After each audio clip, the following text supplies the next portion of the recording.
Good evening, everybody. Happy week 5, halfway point. Hope you all had a good 4th of July weekend. Tonight, our topic is capital budgeting, something that most of you probably have already done, but we're going to take a look at it in a little bit different way. Capital budgeting is the analysis to determine the return on a capital investment, with the cash flows being budgeted or determined over a period of time, that period of time being the depreciation schedule of the asset, to determine its net return. Net return determined by 4 analyses of the same information: net present value, internal rate of return, profitability index, and years payback. 4 different ways of determining for the same investment in dollars, in percent, in a ratio, and in years, the viability of a capital investment. Before any investment is made by any company of some management value, this analysis is done. Before a check is written, before a loan is made, before a stock is issued, before investments are sold off to generate cash flow, this analysis needs to be made. It's the basis of all financial interpretation of investment in assets. We begin our discussion tonight and next week about this topic. Tonight we'll talk about basically the general format of the analysis, and then next week we'll concentrate on the risk of an analysis, determining whether the analysis fits into our risk schemes of our business. Many times companies decide to invest in a new product or a new market or a new company or a new part of the world, and they do this analysis. But the final determination of the decision of making that investment is what is the risk to the company. That risk determined by social and political issues, that risk determined by the likelihood that your projections will pan out, your budget, the likelihood of key variables of your analysis failing or not failing. One of the reasons why you invest in a new product is to generate market share, generate additional revenue streams over and above what you already have. What's the risk of getting that market share?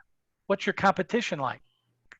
If I was in competition with Amazon, Apple, and Microsoft today, and I was thinking about developing a product that would be an alternative to those 3 types of products those companies use, I'd be a little leery. Can I be competitive with Amazon, Microsoft, and Apple? Now today, Samsung came out with their quarterly review of numbers, and it was very positive. They have competed with Apple very well in developing revenue streams. But 2 quarters ago, it was a disaster. They were not competing. Social, political, environment, areas of the world, and above all else these days, COVID-19. Talk to anybody from Brazil these days. How's it going down there? How's it going with their investment schemes? Talk with anybody in India these days. The future is not too bright. Talk to anybody in the retail or the restaurant business these days in Southern California. Ouch. So those factors also play in determining the risk, but who can determine 2 or 3 years ahead in the future of a COVID-19 hitting again? This is a once in 100-year illness. Who can predict that? Well, next year or 2 years from now, it might be a major earthquake in Southern California. 2 years or 3 years from now, it might be a total upheaval of the American political system. The way it's going, I don't put that behind us. 6 or 7 years from now, it could be a falling apart of relations with China and our leading partners. Who can predict that? It's impossible. But you take a look at the numbers you're projecting, you take a look at the analytical risks that you can calculate, and you make the decision. Any MBA or graduate student who's in a position of decision making or control in a company, in a mom and pop business, in the government, in city government, in a not-for-profit, needs to consider A, what's the investment? B, what do my CPAs tell us the depreciable life?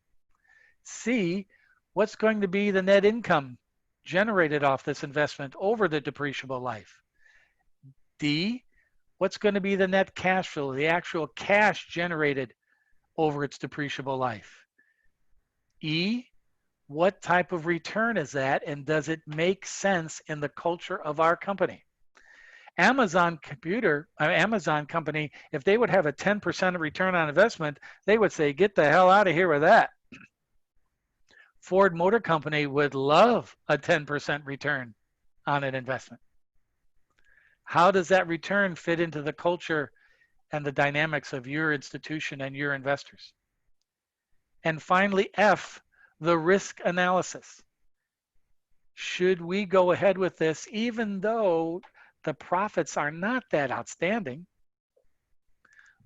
but should we go with it anyways? Or should we make or want greater profitability? And how do we achieve that?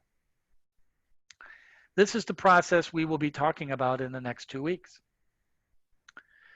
You begin that process as far as determining the starting point of any investment with case number 2 tonight, and we'll talk about that after our break. A PowerPoint file that you'll put together on financial analysis of where at different areas does a company look at in relationship to their income statement, in relationship to their financial analytical review. Where does the company fit right now before we start getting into the process? As you can see, the 6-step process on the screen. Case number 2 is, again, reviewing our skills to look at the numbers. And you did those skills looking at the numbers this week in your discussion forum. You looked at the cost of capital. You looked at determining the cost of capital of a company. The only thing, and I felt bad about it, but it was too difficult to get the actual debt numbers for a company. Too much research, it would take hours. But you took a look at the cost of equity versus the cost of debt and how that company is being funded now currently. Their percent of their capital structure, to take a stake in the ground, and what is it costing them today for their money today, as of now, or as of the quarter that you determined your numbers to be. What does that tell you? It tells you that's their cost of capital, and they should be making much more north of that number on their investments. Now, the risk of those investments in a political, economic, and social environment could limit the amount of return, but the bottom line, and that's why they call the cost of capital the hurdle rate, the opportunity cost, the cost of money, you should make more money than that figure no matter what. So you did that for your companies. And for most of you, the numbers were quite low, the cost of capital. Why? Most of your companies had pretty low betas. Most of your companies were in a debt environment today of low corporate debt. And the relationship of debt to equity in most of your companies where they had more debt than equity, thus the cheaper money prevailed in that analysis.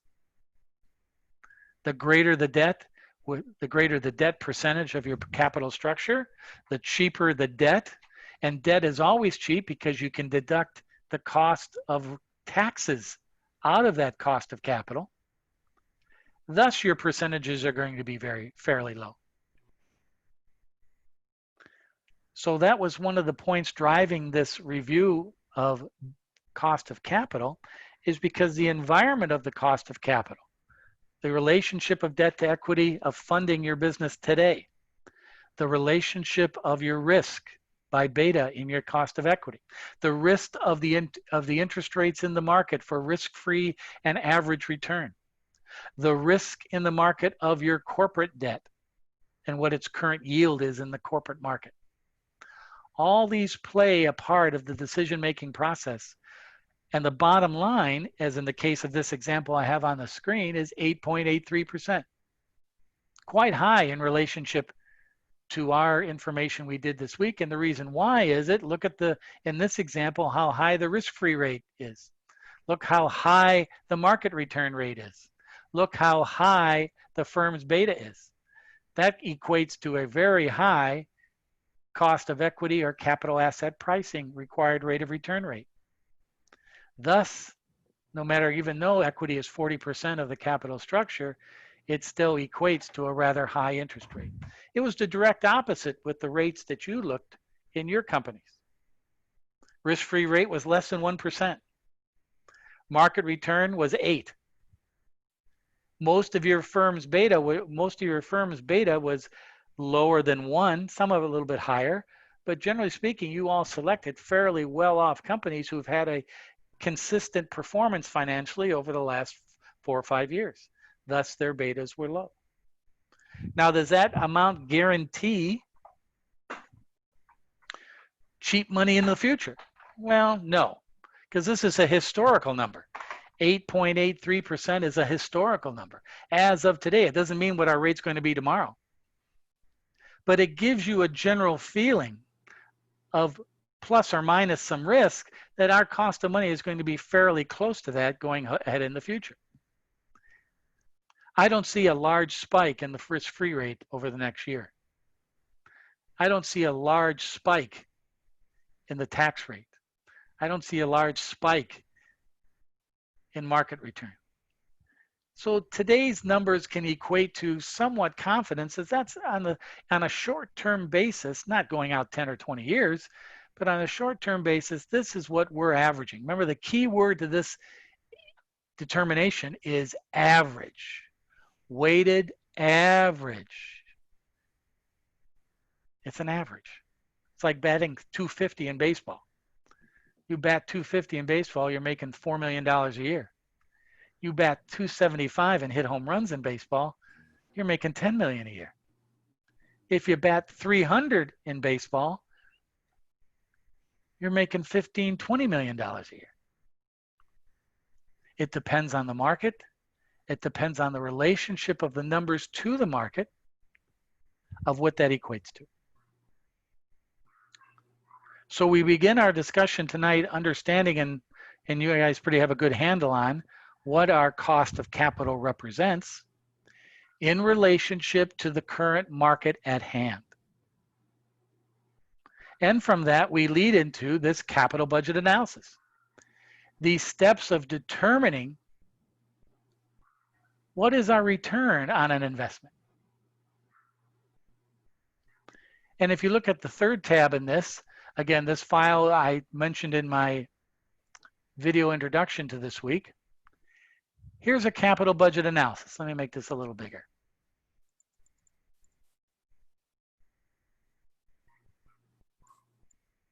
Here's a capital budgeting analysis.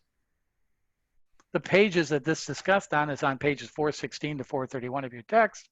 But we're going to invest $1 million in an asset. Is this asset going to give us an adequate return on our investment over its 10-year depreciable life? Based on these inputs from a variety of sources within our company. The finance people of a company depend on the marketing people to tell them what's going to be our selling price. How many units do we anticipate in our customer base do we plan on selling a year?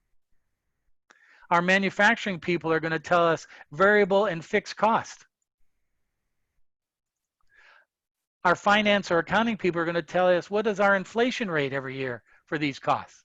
What do we think how it's going to grow into the future, the cost-wise? We just calculated out the WACC, the cost of investment. Here's the company's tax rate. And our internal bean counters, our internal auditors accountants tell us what type of cash flow we need to generate for working capital to keep our asset fully available and ready to perform. What's the working capital needs of that asset? Put all that together, we can determine the return on the investment.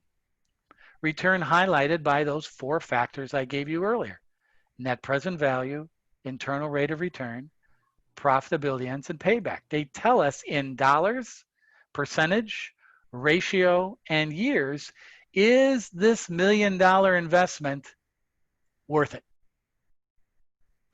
This is not guaranteed analysis.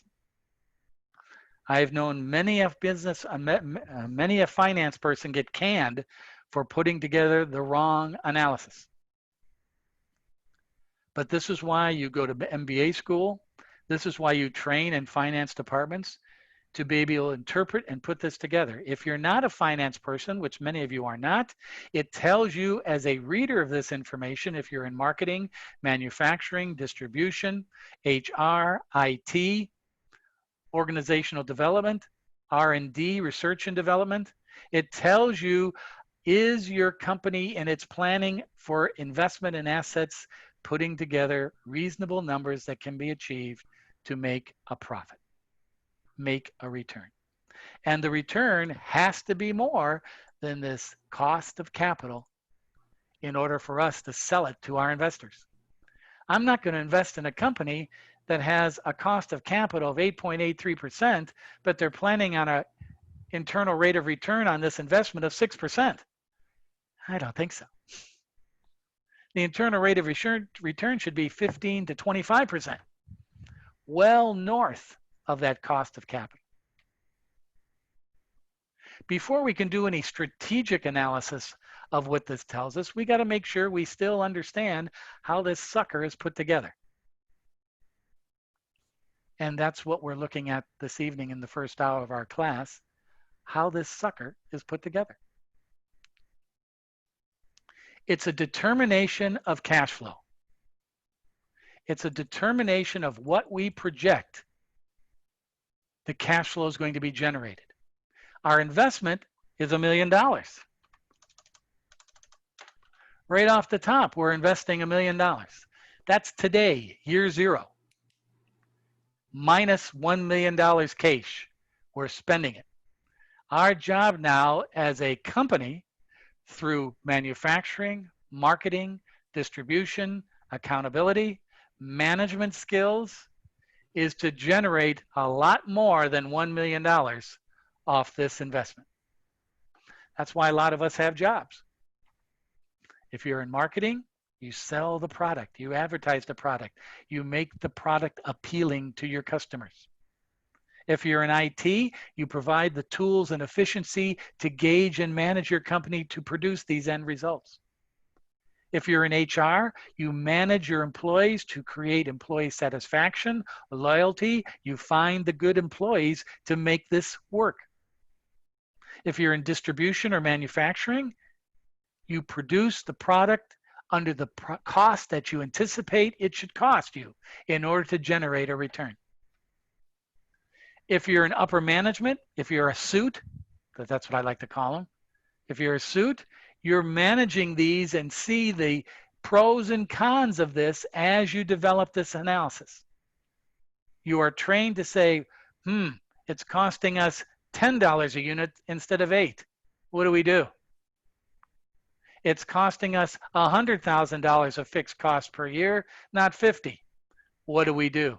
That's why they pay upper management big money to solve those problems and go to the middle managers who run those strategies to make it work. In our class, we're caught between a rock and a hard place. We're middle managers, but someday we hope to be upper managers, the leaders, the strategic decision makers, the people who decide where we should invest this $1 million. Right now, a lot of us are middle managers. But guess what? If any of you are trying to think someday you're going to be an entrepreneur and run your own business, you got to wear all these hats and try to figure it out. So this is what we're talking about this evening. So if you follow me through this exercise, I'm also going to post the completed file after class. But this is the process I'm going to go through it rather quickly because, again, I assume at least 80% of you, I know if the ones who've had HASI have gone over this, 80% of you in prior Business Finance 500D, or if you got waived out of that class, you already know about this analysis and don't have to go over the nuts and bolts of it. You already know it. If not, you follow along with me. You ask questions. What are you talking about? What's this mean? Okay. So we're investing $1 million. We're going to generate 25,000 units a year in sales for the depreciable life of 10 years. The depreciable life determines the number of years of this analysis. Why? Because depreciation is an expense, but also it generates positive cash flow. Say that again, because this usually flips out some people. Depreciation is an expense, but it's generating positive cash flow. Why? You're not writing checks to depreciation. You're expensing it, reducing your tax liability, but you're not writing checks. So it's a depreciable add back. It's positive cash flow after you determine your net income. You'll see that in just a minute. But the key thing is you might own, let's say we're investing this $1 million into a computer system. You might own this computer system for 20 years. But the capital analysis to generate its return viability is over its depreciable life, how long the IRS lets you depreciate $50,000 a year. Well, let's put that in here now, $50,000. See how I got this all rigged up? Pretty cool, huh? I'm such a geek when it comes to this stuff. I apologize. I apologize in advance for my geekness. Notice we've now depreciated $50,000 a year as an expense for this project. But look what I'm doing down here. I'm adding back the $50,000 a year because it's a non-cash expense. I'm adding it back in.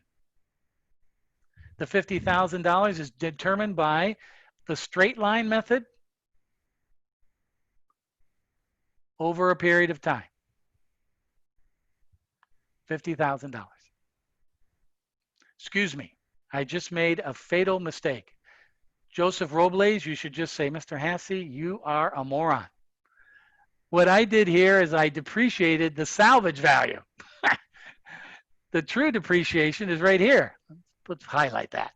$100,000. There we go. I knew this looked fishy. There we go. So our true depreciation is $100,000 a year, and that makes sense. A 10-year project, over 10 years, $1 million is $100,000 a year. The $50,000 is the salvage value we hope to receive at the end of its life. Right there. The salvage value is what we anticipate receiving as scrap or selling off that system at the end of its life, and there's the $50,000 salvage value there. We fully depreciate the asset over time. At the same time, we add that depreciation back in as positive cash flow after the net income is determined. And now we say we have an additional $50,000 received at the end of its life, but that $50,000 is a gain on that disposal of the asset because we fully depreciated it. So I'm going to have to take out the tax out of that, and I end up with $35,000 in year 10.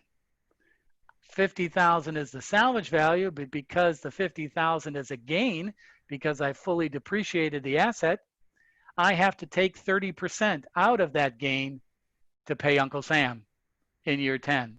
Thus, I'm left with 70% of the 50,000 as positive cash flow in year 10.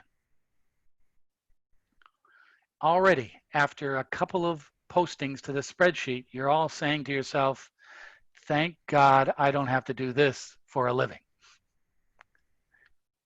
But in true effects, this is a good stuff to know about generating cash flow and an investment return. So now we've taken care of depreciation and salvage value. Let's now take a look at another one of our variables. We plan on selling 25,000 units a year at a selling price per unit of 20 bucks in year 1. So let's do this. Equals 25,000 times 20 bucks a unit. There's my first year sales of $500,000. But look what happens in year 2, 3, and so on. I'm inflating that by 2.5%. I'm anticipating the inflation rate on my selling price into the future as being 2.5%. And thus I'm inflating my revenues by that 2% into the future. So it looks like I'm going to generate about $5.6 million of revenue, including inflation, if I'm going to sell 25,000 units a year. Now, you might want to say, because you are all smart, advanced finance people, Mr. Hasse, they're going to sell 25,000 units in year 1 and the same 25,000 units in year 10? Yes, in this analysis, they are. Because you have to be consistent with the amount of volume. And hopefully that generates a basic of return. Now, if we go ahead and project a return, an increase in volume of a certain amount every year, we're defeating the purpose of this original calculation. We will do that analysis in our scenario analysis of risk next week. But we keep a consistent amount of units sold every year. The only thing we adjust is the inflation rate every year. Now notice what also happened when I put the $500,000 and the revenue line together. Working capital popped up. Working capital. Cash going out every year until year 10. The reason for that is we have to put upfront money, additional capital involved with this asset. What's the additional capital? What's the definition of working capital? Current operating assets minus current operating liabilities. We're going to have timing issues with the collection of our cash called receivable, inventory, payables, accruals. We have to account for those timing issues. Thank God we don't have to do this calculation in this class. If any of you are going on to get your PhD or doctorate in finance, here's a preview of coming attractions. We have 12% as working capital. 12% of revenue is our working capital additional cash needed. This number is calculated either by your public accounting firm who does an analysis, or for larger corporations, this is done by internal auditors or purchase accountants, or even some companies, purchasing agents do this analysis. What are it's basically overhead, and overhead of cash, not overhead and expenses. Overhead and expenses would be your fixed costs. So it's working capital, additional capital. Notice what happens. I take 12% of my first year revenue in year 0. That tells the reader that I'm going to be spending an additional $60,000 of cash in addition to purchasing the asset of $1 million to get the asset ready for sales in year 1. So my net investment is $1,060,000. And then notice, as my sales change by the inflation rate, to maintain that 12% of next year's sales rate, I have to adjust working capital by 12% of the deltas between each year. Notice, 512, 500, 500,000. My revenue went up $12,500. 12% of that is $1,500. Delta, delta, delta. Then when we get to the last year of the project, all of this money is added back in year 10 because we no longer need working capital. The project is complete. We've been reimbursed for all those expenses and upfront money by the selling of the product over time. And this number is basically 12% of the total year 10 revenue. And when you take these all the way across, take these all the way across, it equals 0. It's a wash. Net effect on cash for the project life of working capital is 0. But you're showing the working capital being deducted in the years of operation and then being returned as cash flow in the final year of project. Wow. Impressive. Thank God I'm recording this. All right. Peter Murray, you with me? Attaboy. All right. Now let's handle the expenses. Our variable cost per unit is $8. If any of you have taken managerial accounting or managerial accounting and financial and managerial accounting, you know a variable cost are the cost of wages, costs that change with volume but stay the same on a per unit basis. Variable cost rate for this company is $8. So if we're going to produce 25,000 units, our variable cost in year 1 is 25,000 units times our variable cost rate, $8, 200 G's, 200,000. And notice I'm inflating it by 2%. That's our annual change or inflation rate for our variable costs. And trust me, there was probably a whole lot of calculations involved in that one too. Averaging out the inflation rate for variable costs over the next 10 years. Then we have fixed cost, $50,000 a year.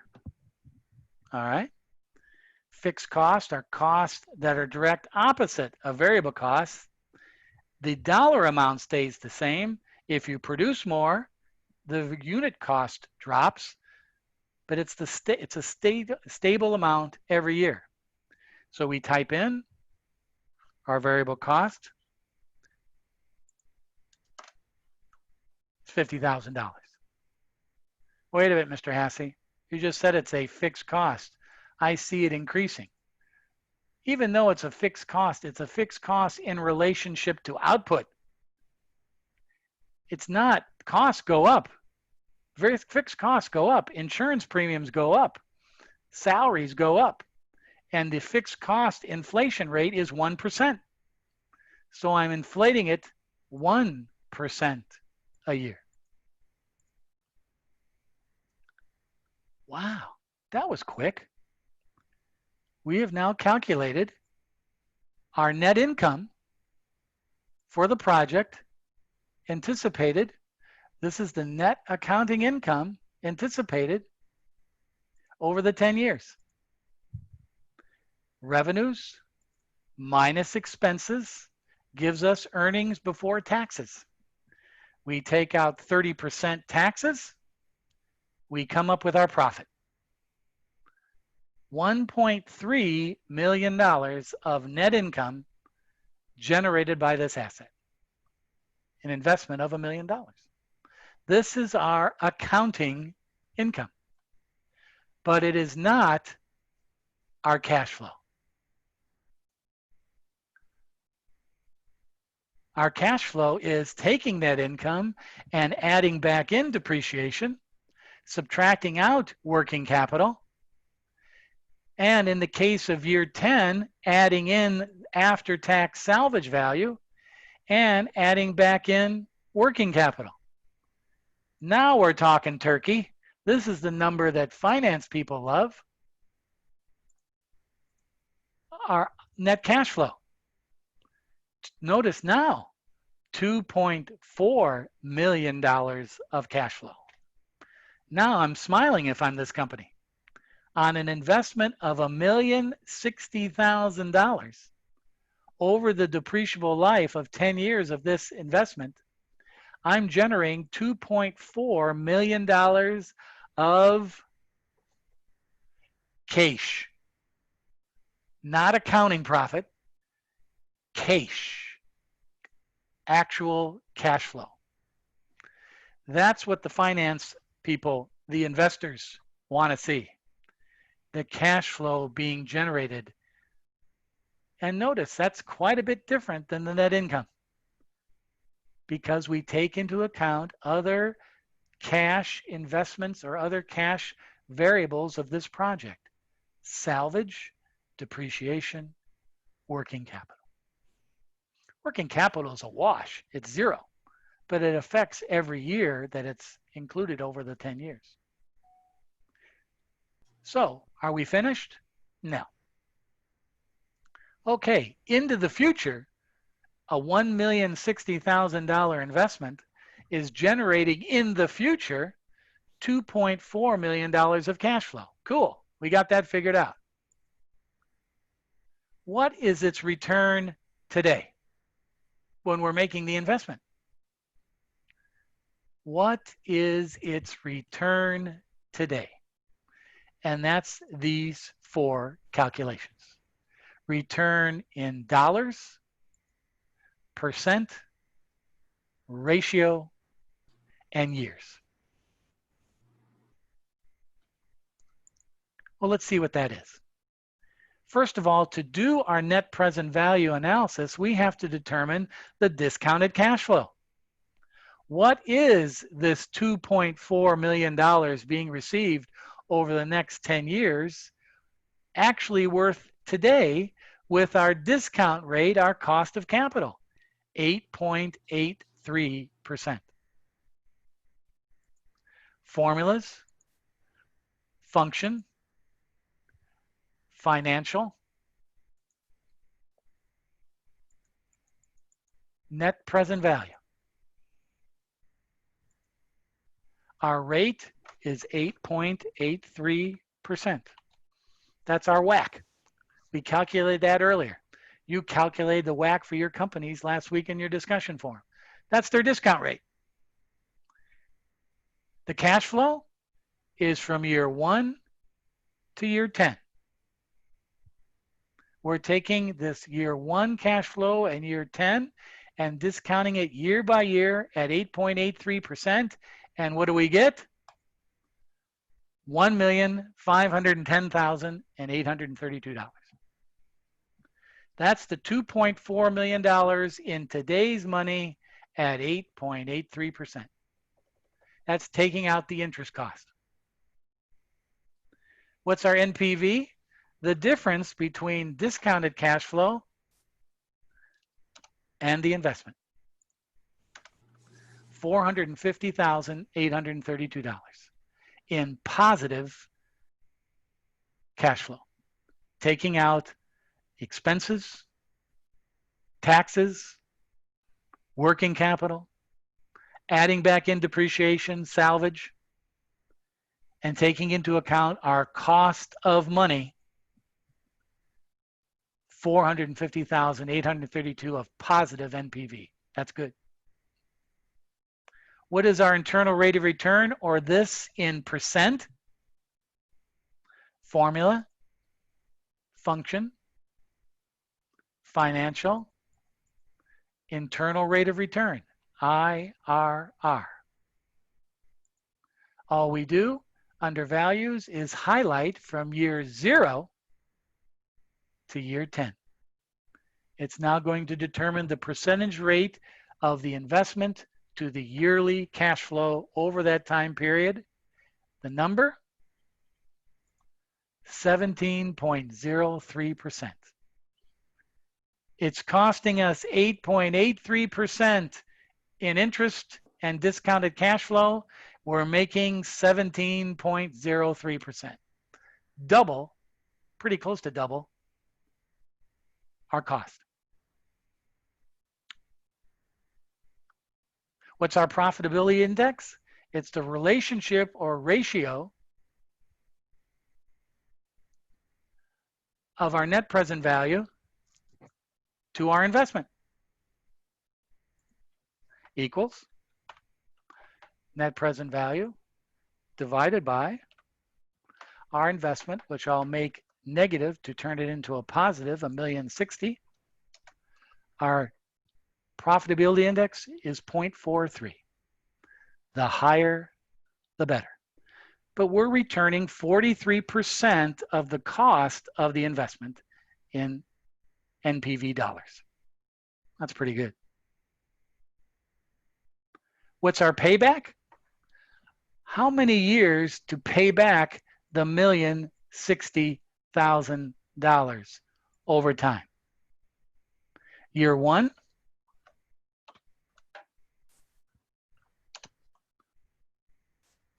we've paid back down to $856,500 still left to pay back.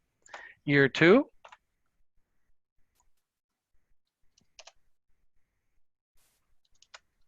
down to $647,000. We've paid back down $1,060,000. Now we still owe $647,38 to pay back. And now we can stretch that out a little bit. And notice in year 5, we've paid it back. Positive cash flow in real dollars. 1, 2, 3, 4.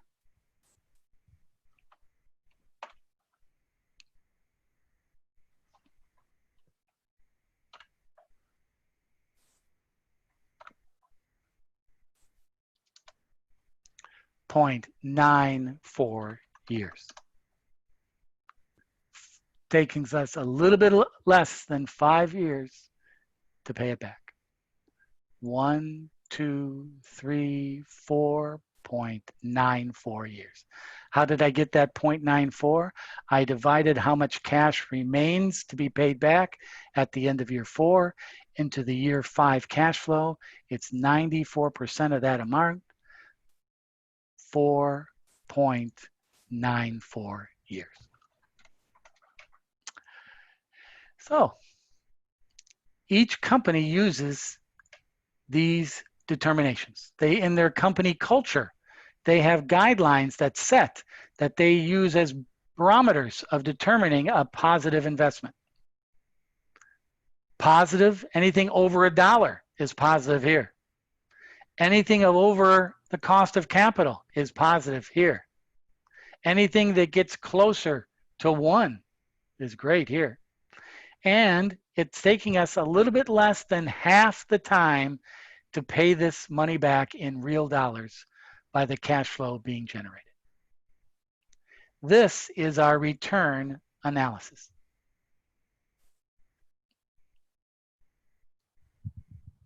We just did a capital budget return analysis. The key there, if you remember, what I did is I set up the template in advance to make this rather easy as I go forward. I put in the formulas, I put in all the jazz. All I have to do basically is set up year 1, and the rest of it is a fait accompli. But the bottom line, guys, is I'm not too well, I am concerned that you can put this together, but I'm more concerned about what does it tell you? It tells you that in this project of $1 million, I'm generating a little bit over 17% return, where my money is costing me a little bit less than 9%. I'm paying it back in less than half the time of the project's life. and I'm making in real dollars, today's dollars, $450,000. I'm making 2.4 million. But taking into account the discounted cash flow and the investment, I'm making a little bit under $500,000. But that is in real numbers. Now, does that fit into the culture? Well, if I'm Amazon, I would say, no, guys, go back to the drawing board. That 17% and 450,000 ain't enough. Find another way to make more money. Increase the selling price, sell more units, cut your cost, find cheaper capital. Go to work. But if I'm Ford Motor Company, I would say, thank you. Thank you very much. That fits into our culture. We're making 17% of our money. Our investors will like that. We're paying it back in half the time. Thank you very much. Done deal. Let's go. So at Ford, it's a great deal. Amazon, not so great. If this was University of Laverne, Laverne would say, damn, let's get into it. If this was University of Southern California, they would say, nah, we can do better. Every vehicle, every entity has their own culture and guidelines. It depends on their competition, their environment, their capital resources. It depends on a lot of things, but the bottom line is it acceptable for the managers of the company? You are the managers of this company. You would probably say, yeah, I think this is a viable investment. This is what chapters 9, 10, and 11 are about in your. But the key thing about this is developing a strategy of investment to generate return. The strategy is this the right investment to generate this return, or should we make more money? Why do you think Apple Computer, let's just make this sense. In 1995, Apple Computer, check that. 1998, Apple Computer was making the decision of beginning to put together the iPhone. They ran these numbers. The investment, instead of $1 million, probably was $1 trillion, or $1 billion.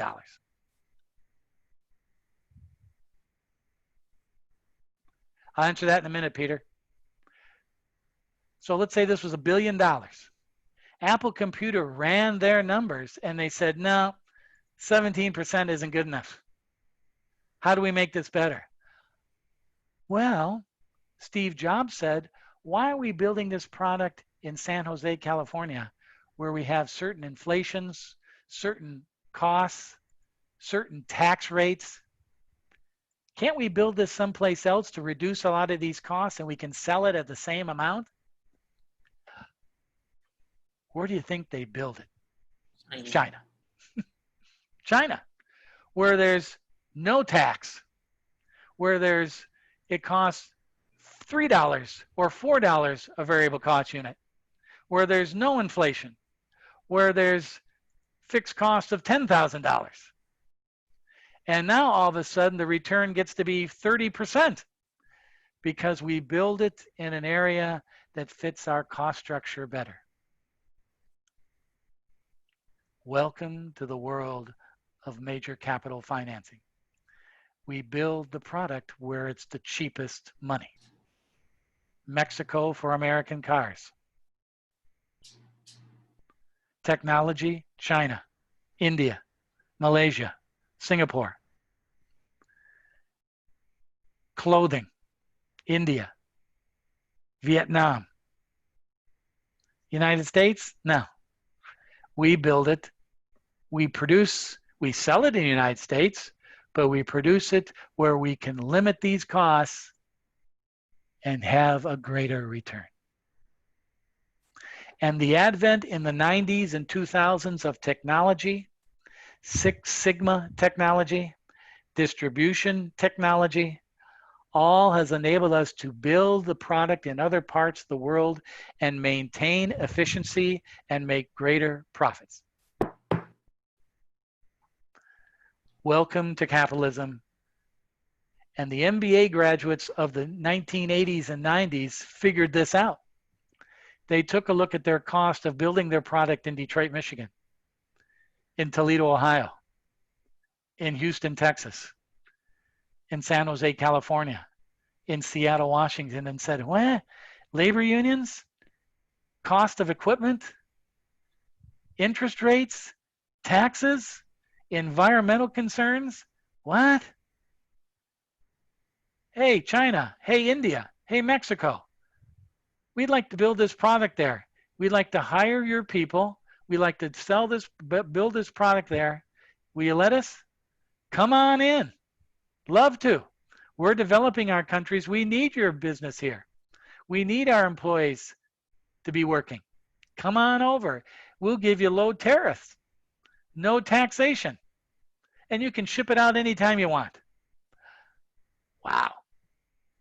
Welcome to American capitalism of the last 30 years. And it was this analysis that began to think about those things. And it's still going forward. Now the United States is fighting back. President Trump increasing the tariffs and the cost of building products outside the country and bringing that money back in is more expensive. State governments are lowering their tax rates, federal tax rates. Labor unions don't have the power that they used to in this country 20, 30 years ago. And now it's changing a little bit to produce more in America. And also it's politically and socially cool to have American-made product. Even foreign manufacturers has figured that out, like Toyota and Honda building automobile plants, BMW in Tennessee. We don't want to deal with that hassle of tariffs at the border. Let's build the friggin' cars here in Tennessee. So strategically and making sense as far as management, this is the beginning of that, thinking about that strategy. This analysis right here. Okay. Wow. I've never been involved in an action-packed hour that this was. Huge. Huge.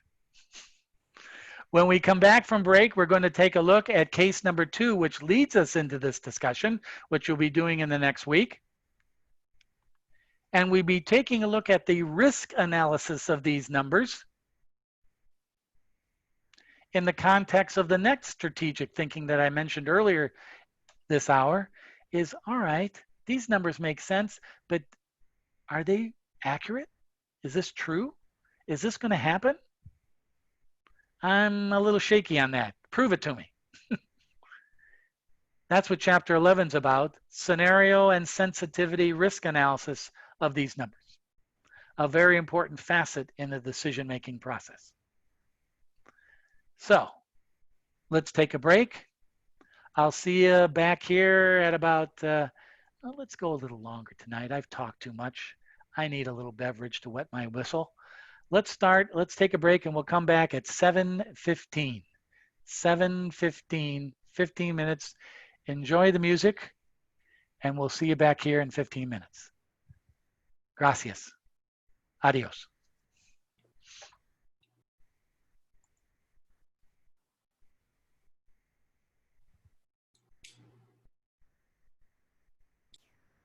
Thank you. Okay. So we have about a minute left in our polling. Thanks, Wendy. And I'll wait till that minute's over to give you my idea of what this should be answered in. There's really 6 methods of capital return, investment return. The other 2 are not used very often. One is called the marginal internal rate of return. It's mentioned in your text. And the other is the payback in years, but it's with discounted payback, discounted cash flow determining the payback in years, not straight cash flow. Those 2 they make up the 6 examples of return investment, return calculation, but those 2 are not used that often. All right, our poll is closed. What do we got here? Well, it looks like net present value is the winner with 65% or 11 out of our 20 students selecting it. An internal rate of return is next with 3. Payback in years is 2. And profitability index is 1. Well, you know what? In the real world, there is no better method. As I said earlier when we were talking about this, it's your own interpretation of what you feel comfortable with in the number given to you. And a lot of you probably like net present value because it gives you it in dollars, which is kind of good. But to be perfectly honest with you, in the real world, a majority of companies use internal rate of return, that percentage rate.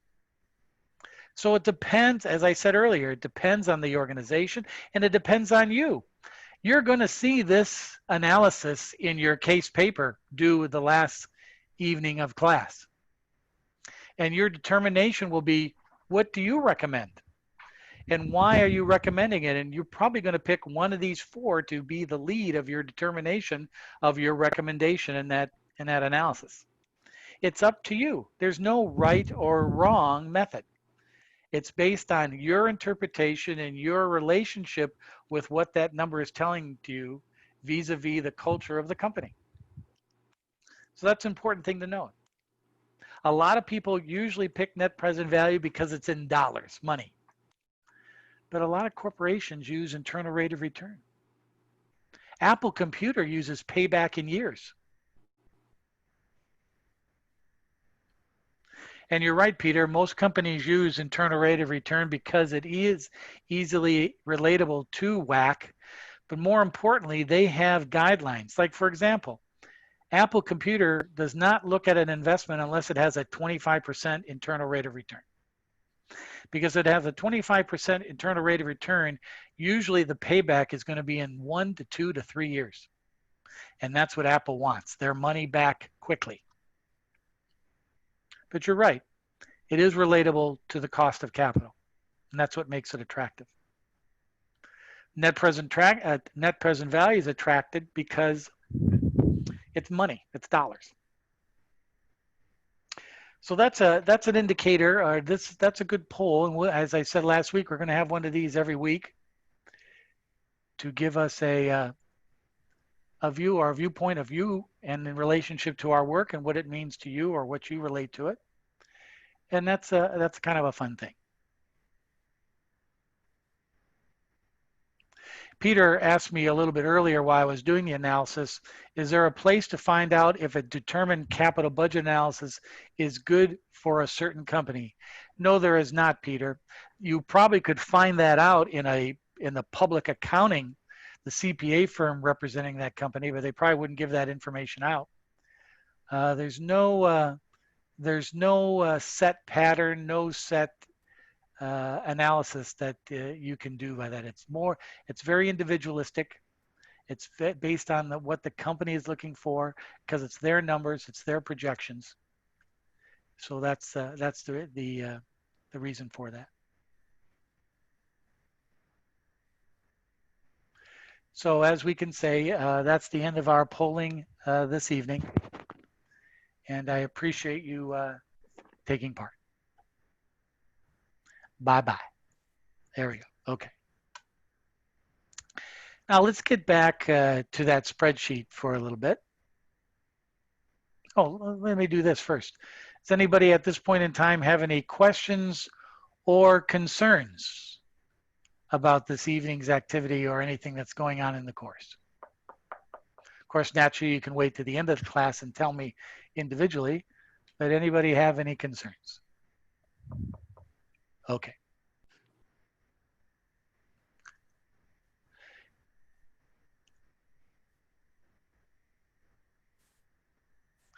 Here's our Blackboard account. Tonight, if you go to case study, you'll now see an analysis for case study number 2, due next Sunday evening at midnight. Give you a couple extra hours. The goal of this case study, the goal of case study in Business 635 course course is to assess the student's ability to research and interpret the data and present these interpretations in a format that communicates the information and outcomes. To present information analysis in formats that help the student practice various skills of presentations. APA writing, PowerPoint, spreadsheet, online discussion. To the course of our 10 weeks, we're going to be doing all these, and some of them we've already done. Case number 2 is a PowerPoint designed for the student to research financial data and present it in specific bullet point analysis and interpretation. That's the key. Not a lot of fluff and writing, specific bullet points leading to a conclusion or an interpretation. That's what I'll be looking for.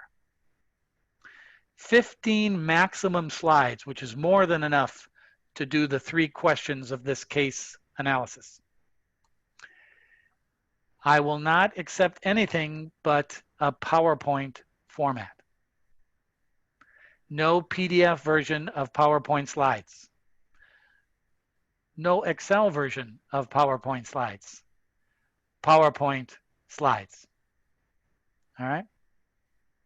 I even give you a sample PowerPoint, not related to this specific work, but showing you the bullet points and how it is to look. You're going to be graded on 4 things in this PowerPoint. Number 1, the analysis, the gathering of the data. Number 2, you're presenting that data in an easy to read bullet point format. 3, what's your interpretations and conclusions about that data in specific bullet point. It's just like you're giving a presentation to a board of directors or to a group of investors. They don't want to see a lot of writing and paragraphs. They want to see specific data and interpretation. And finally, make it look rather attractive, that you care about the work, not just a bunch of black letters on a white screen with the data. Show that you care about the quality of your work. I'll say that one more time. Show that you care about the quality of your work.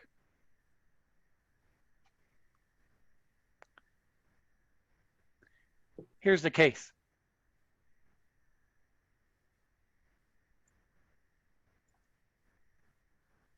Three questions, 3 different ways of interpreting financial data. First one, strategic quantitative financial analysis. A company had sales, operating costs, year-end assets. Their debt to assets ratio was 27%. Their interest rate on their debt was 8.2%, and the tax rate of this company was 37%. The new CFO wants you to see how return on equity would be affected if the firm had used a 45% debt ratio. Assume that the sales and total assets would not be affected and that interest rate and tax rate remain both constant for analysis. By how much would the return on equity change in response to the change in the capital structure? What's the capital structure at the original? If it's 20%, 27% debt to assets, the debt to equity must be 73%. What is the return on investment at that level based on this data? You can calculate it. Then change the debt ratio to 45% instead of 27%. What is the return on equity there? Remember, the definition of return on equity is net income divided by the equity balance of the company.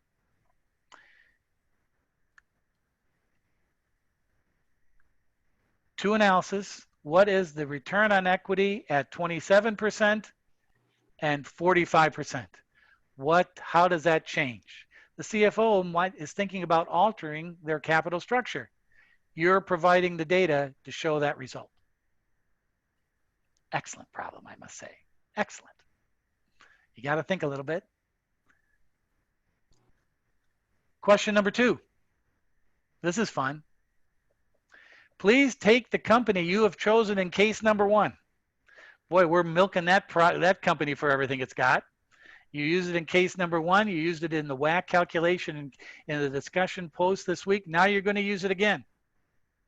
Perform a financial analysis of this company using the available data for the most recent fiscal year.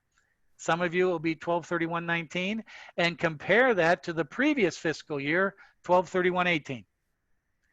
Your analysis should include at least one analytical equation from 5 sections of financial analysis: liquidity, asset management, debt management, profitability, and market value. So you're going to have 5 interpretations for 2 years. That's 10 numbers. In your analysis, you should include the following interpretations. When you get through with this, has the firm improved its performance from the previous year according to your 5 calculations? Is the firm managed efficiently? As a potential investor, would you consider this a stock you would purchase?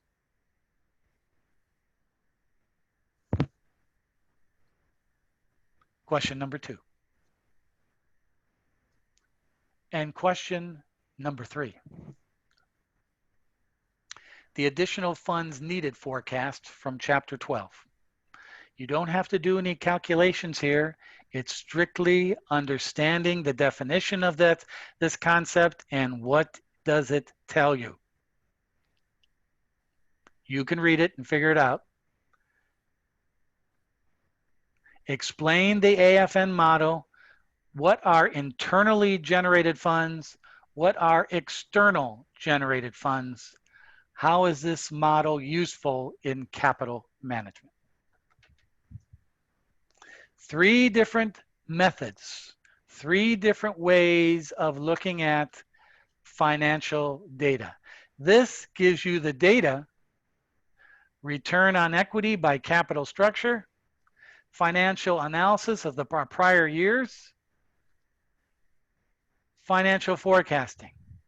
This leads into the investment of $1 million in the capital budget analysis we just did in the first hour. This information leads us into where we go next and calculating return on a specific type of investment in a specific type of project. Your job is to put it into a PowerPoint format, being specific, but also being general, so that PowerPoint centers on the key aspects of your data and your interpretations. Want to see how you do that.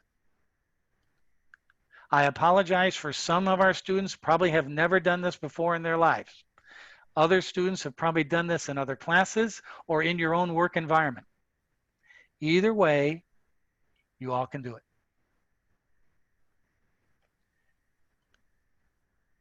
Let me show you the sample PowerPoint file that I have given you.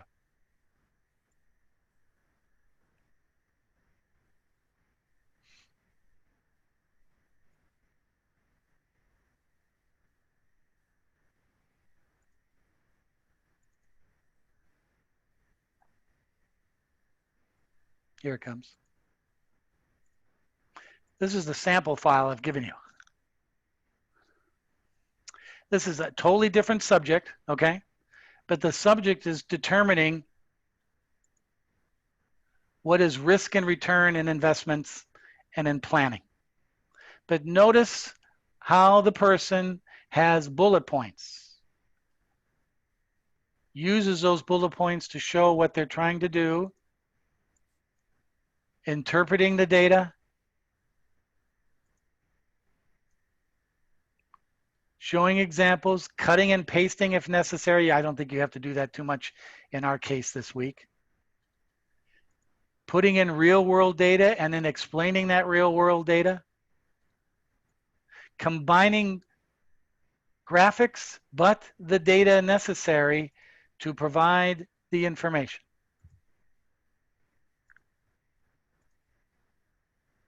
And then the last slide is to summarize the references you used to determine this data.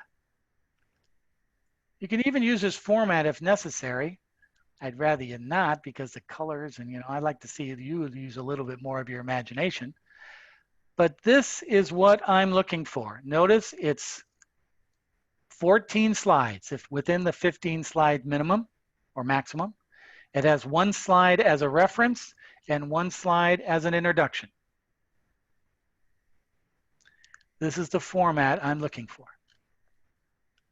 Yes, you're not giving this presentation to anybody. You're not standing up in front of a classroom or a boardroom and giving this with your little clicker and going through the slides and all that sort of thing. But you are presenting it to me as a representative of looking at your interpretations of this data and telling me what's going on. Another way of providing information and skills to show relevant financial information and strategy. As you come to the next weekend and you have to post by Sunday night, you need extra time, let me know. You can have some extra time. But I wouldn't wait to do this Sunday afternoon. I would, forget the PowerPoint, I would just answer the questions on a piece of paper or on a spreadsheet or on a Word document. Go through the case and answer the questions and find the information. Once you have that draft on an Excel spreadsheet or on a Word doc or even on a piece of paper where you're writing it down, now you have all the data. Now put it in a presentation format in your PowerPoint that shows me and presents to me what you found out and what you're interpreting. That's the best way to do it. Don't do the work on the PowerPoint as you're going about it. It'll look too hokey when you get it all done. Trust me. Write out the words, write out the analysis, figure it out, then transport that to a PowerPoint presentation where you have the key bullet points. If you don't have that many skills in PowerPoint, go to the technology section in YouTube and I have PowerPoint skills videos to help you. But I'm not looking for Vincent van Gogh. I'm looking for a student who can assess data and show me their conclusions. That's what I'm looking for. Don't go nuts or don't beat yourself up if you're not putting together a fancy-dancy presentation. I'm more concerned about you to go through the exercise and doing the best you can.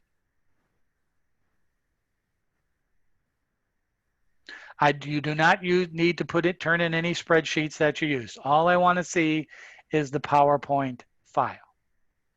Now, if two of you use the same company and the data looks very similar and like very, very way it's presented the same way, I'm going to ask you for your data in your backup, but that probably won't happen.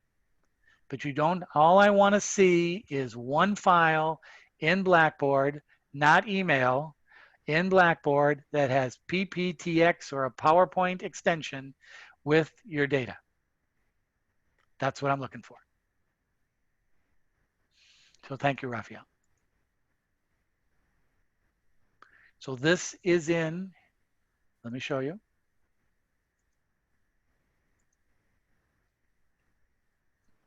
Here's the sample PowerPoint file. Here's a PDF and a Word doc version of the case, either format, but I want a PowerPoint file format. So as I said earlier, you should write out the answers first. Get the data. Even put it in a spreadsheet, and then you can copy and paste maybe summaries of the spreadsheet into your presentation. That's fine. But do the data first, then create the PowerPoint. That's why I say don't wait the Sunday afternoon to do all of it. Get the data done early in the week and then be creative, or however creative you want to be, in putting the presentation together over the weekend. That's the way I would go about doing it.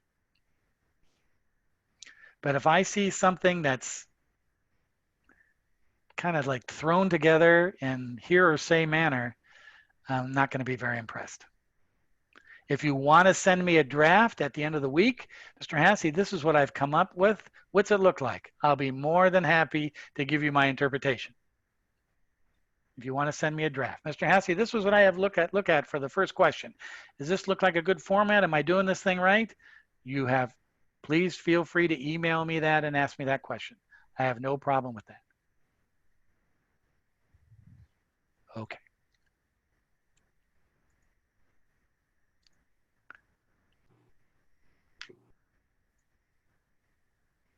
Okay, so there's that. Isn't this fun? Oh God, it's too much fun. 635 Advanced Finance MBA. Here we go. PowerPoint. Wait till you see the next one. Damn. Okay, I'm being a jerk. I apologize. I shouldn't do this. No, this is good stuff. You do this, you're getting prepared. You are getting prepared.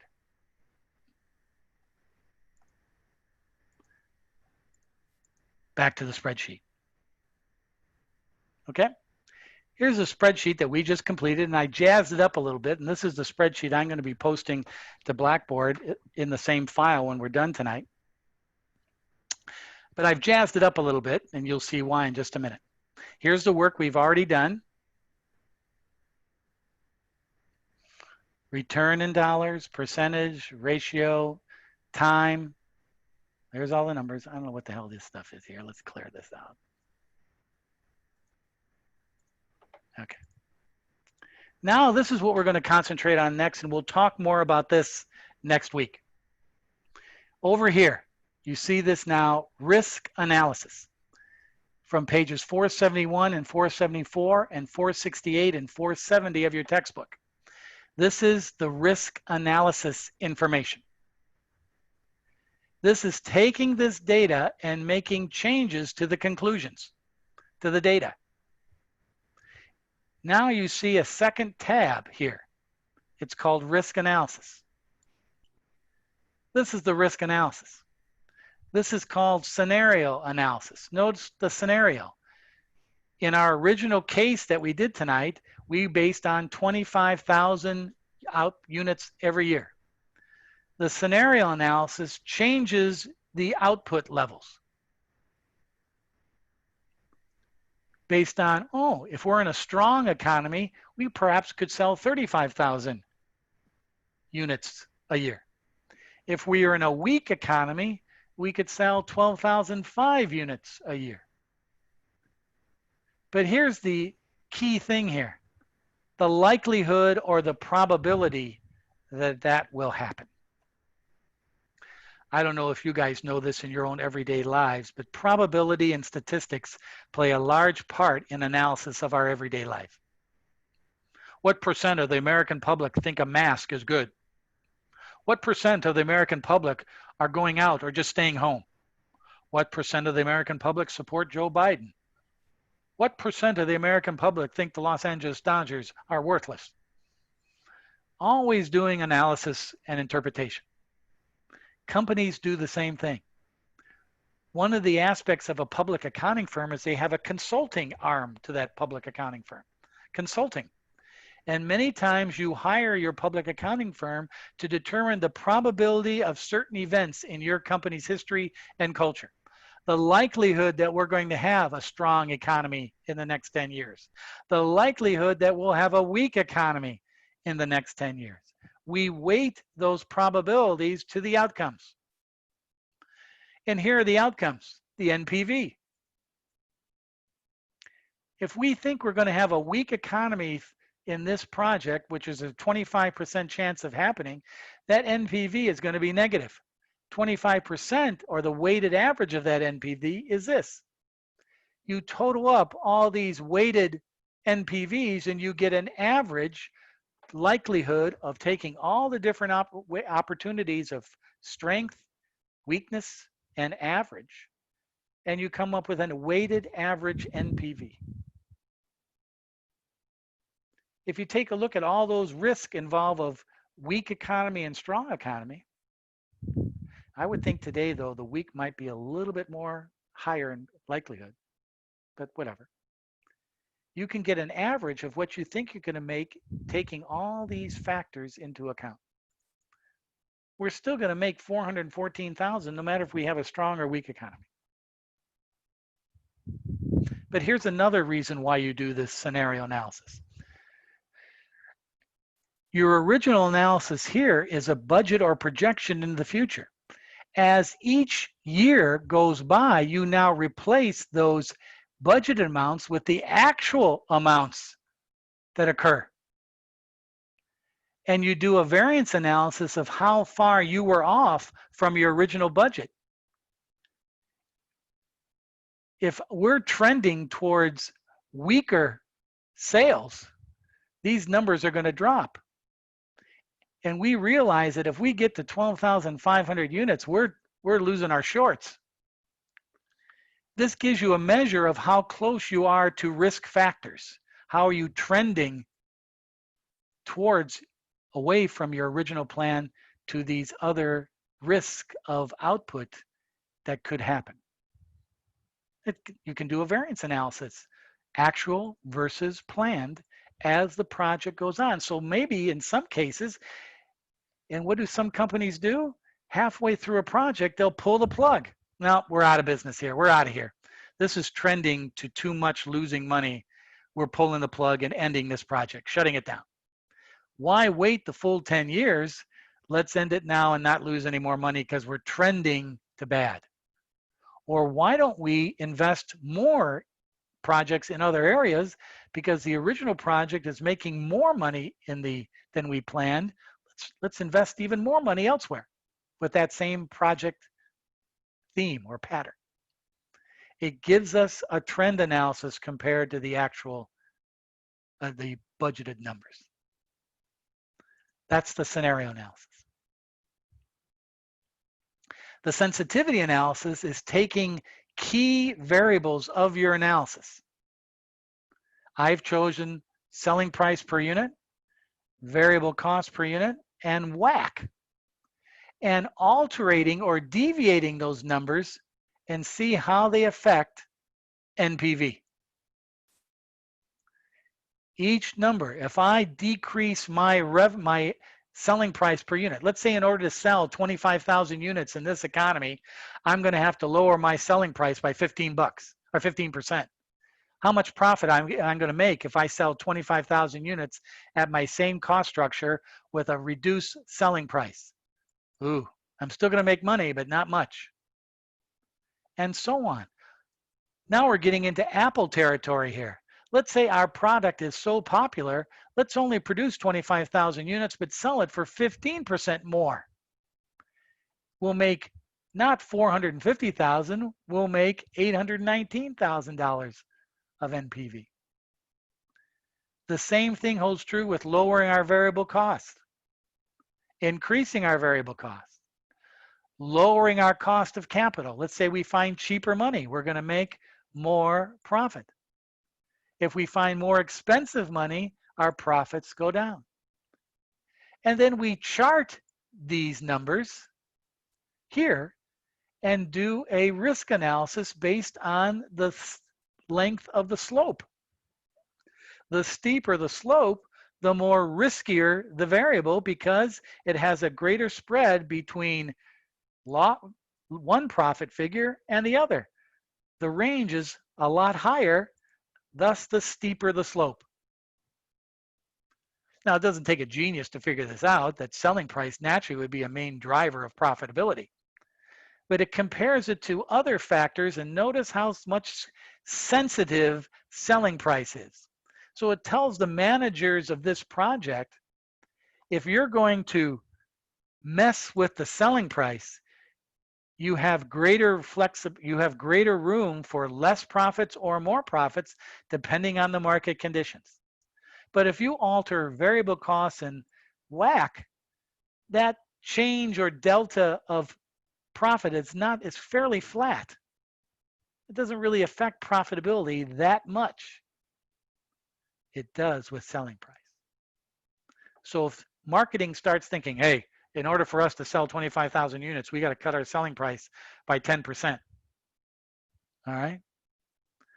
Well, that means we're going to be making 205,000 instead of 450,000. Can we live with that? But also, to add another layer to that, what happens if we have to lower our selling price, but at the same time cut our volume? Now we're getting into ugly territory. These give you advantages or risk factors to show to your original budget how that deviates. You're going to be doing this in your capital project that you're going to get next week. And we're going to look at, I'm going to post in my introduction video for next week, next Sunday, I'm going to post a file with that video, and I'm going to ask you to download that file and do a scenario and sensitivity analysis for the company I have designated in that file. And if you don't want to do it, we're going to do it in class to show you how these numbers get to these points from this analysis. Because you're going to have to do that in a case. And what does it tell you? You know what, Mr. Hasse? Even if things get really crappy,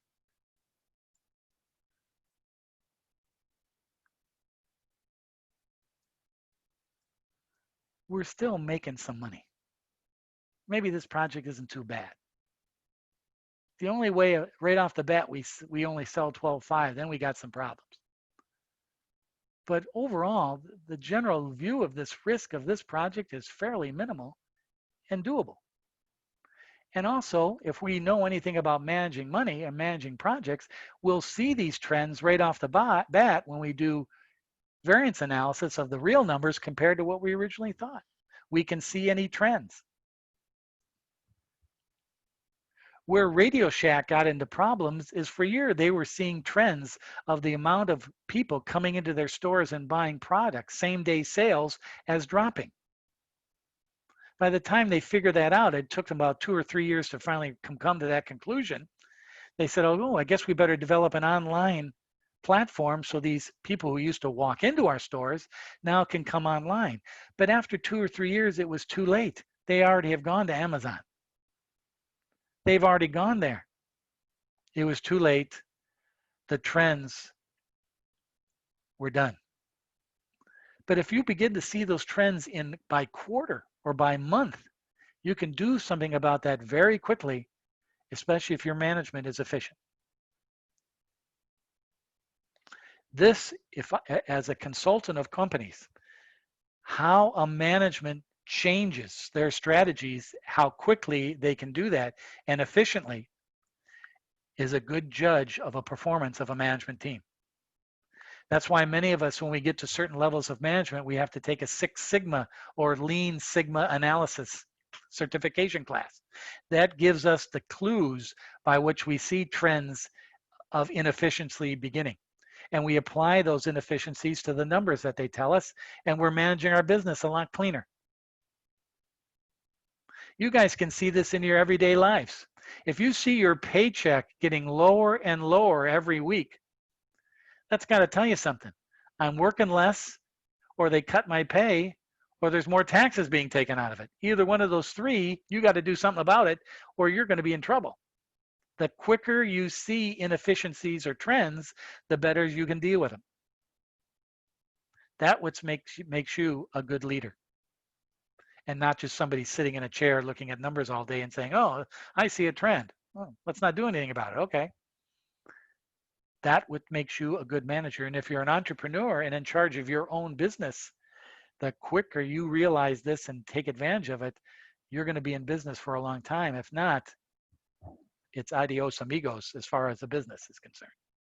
Spotting the trends, inefficiencies or inefficiencies as soon as possible. And I'm sure a lot of you can relate that to your own business experiences with your companies. Are your companies quick to acknowledge failure, success, and what do they do about it? Do they feed on that success? Do they change strategies in midstream because of failures or trends of failure? How companies do that as quickly as possible makes them survivors, makes them able to compete with their competitors a lot quicker. Having the formats and the analysis in mind, this is part of that. This is why this is such a key point. So next week, and this is going to be posted to Blackboard so you can see this risk analysis.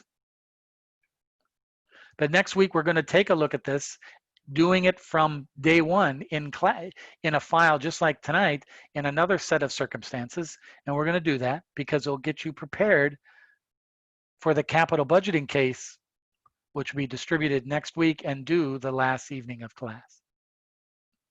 Excuse me, the last Sunday of the last week of class. But this week, case number 2, working on a PowerPoint presentation of data and interpretation and showing it me in a way that is clean, informative, and interpretive. That's what I'm looking for this week. Next week, we're going to take a look at more of these numbers and this risk analysis, get ourselves back familiar to this process of capital budgeting, determining the cost of capital, doing a base analysis, and then doing scenario and sensitivity risk analysis if factors change. What does that tell us, and how does that help us manage the project better? We're going to look at that again next week.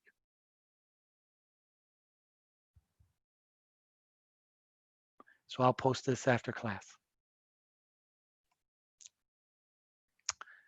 And that concludes tonight's session. Wow. Pack in 2 hours of fun and frolic. So your job this week, there's a grade for case number 2. Some of you did not post a comment to one of your student colleagues in the last discussion forum, and that influenced your grade.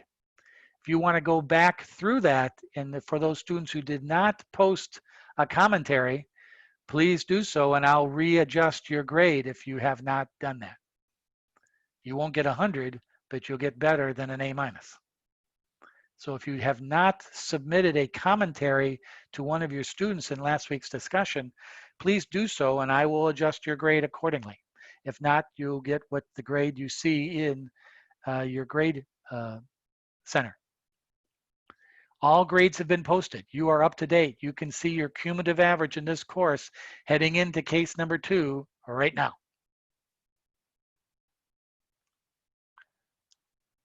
All right, that's it for the evening. I will leave my microphone and session open for anybody with comments. Anybody have any questions right now you want to ask in front of the group, go ahead. If not, adios. Again, as I said earlier, if you want to put together your PowerPoint at the end of the week and show me a sample or a draft, I will review it and let you know if you're on the right track. No problem. I won't comment on your calculations. I will only comment on your format. The calculations in this are fairly straightforward, and you might not think that for question 1, but it is. So I'll comment on your interpretation and your format if you need me to, and make sure you're on the right track. Well, as I close this Monday evening, July 6th, I want to thank you. You've gotten through 5 weeks of this sucker, and you're all doing very well. Keep up the good work. I look forward for the last 5 weeks, and just so you know, I'm picking up the pace with our case studies. So hang on to your seats. It's going to be a lot of fun. But hey, Professor Hassey. Hang on just for a second. Okay. It's a good fun, Marianne. It's a good fun because you are learning how to be strategic and critical thinkers. I wish we had more of those at the University of Laverne, and you can quote me on that. They're driving me nuts. Marianne, your question.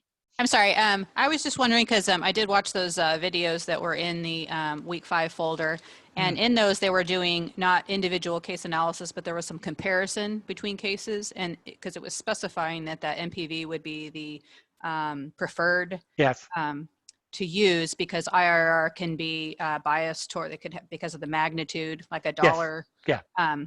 And then the payback period can be biased against a backloaded case as opposed to a, so on an individual basis, that doesn't matter so much. No, okay. Individual basis, you make the interpretation. I showed you those videos because it's more of a corporate format, more corporate thinking, real world thinking. But for our analysis, we don't have to worry about that. Okay, thank you. Okay, Marian, thank you. Good question. All right, everybody. Peter, you're the man. Adios. See you guys next week, or I'll see you on the internet. Remember, we have office hours Wednesday. That would be a good time to look at your information, even though I know that's during the workday, and I apologize. So I'll see you guys all next Monday. Have a great week. Be healthy. Wear your friggin' mask, and we'll be all set and get this stupid virus out of here. Thanks, everybody. Adios.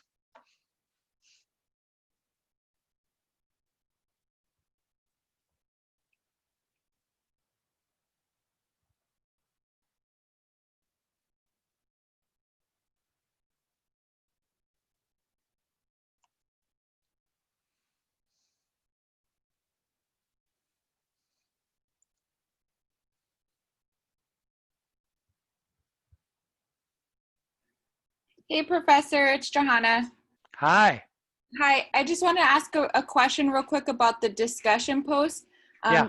So for mine, I was graded a 90 out of 100, and I just wanted to hear some feedback because I did do a comment on, I didn't see that comment. Who did you make a comment to?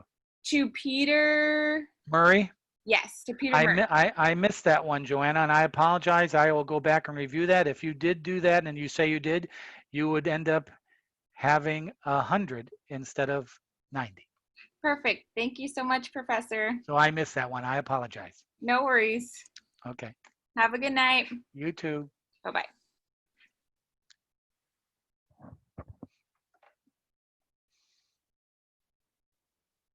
Mr. Escobedo, question? Concern? I'll call it a night. Adios. I'm looking a little rough. Oh, geez. Look was doing good for a couple weeks. Tonight, ugly. All right. Adios.